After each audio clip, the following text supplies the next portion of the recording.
చంద్రబాబు ఆడుతున్నటువంటి నాటకంలో జగన్మోహన్ రెడ్డి హిందూ ద్వేషి అనేటువంటి ఒక బ్యాడ్ ఆలోచనతో ఆయన చేస్తున్నటువంటి ఘోర కలికి జగన్మోహన్ రెడ్డి గారు, రాజశేఖర రెడ్డి గారు చేసినంత మంచి హైందవ సమాజానికి ఒక్కటంటే ఒక్కటి కూడా చంద్రబాబు నాయుడు గారు చేయల.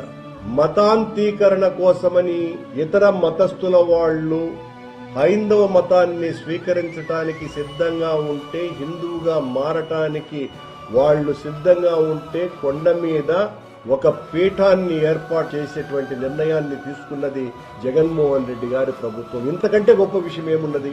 ఈ రోజున కింద అలిపిరి దగ్గర జరుగుతున్నటువంటి మొత్తం లోకంలో ఉన్నటువంటి భక్తులందరికీ కూడా స్వామివారి అనుగ్రహం లభించాలన్నటువంటి ఒక గొప్ప ఆలోచనతో శ్రీనివాస దివ్యానుగ్రహ హోమం నిరంతరాయంగా జరుపుతున్నది ఎవరు?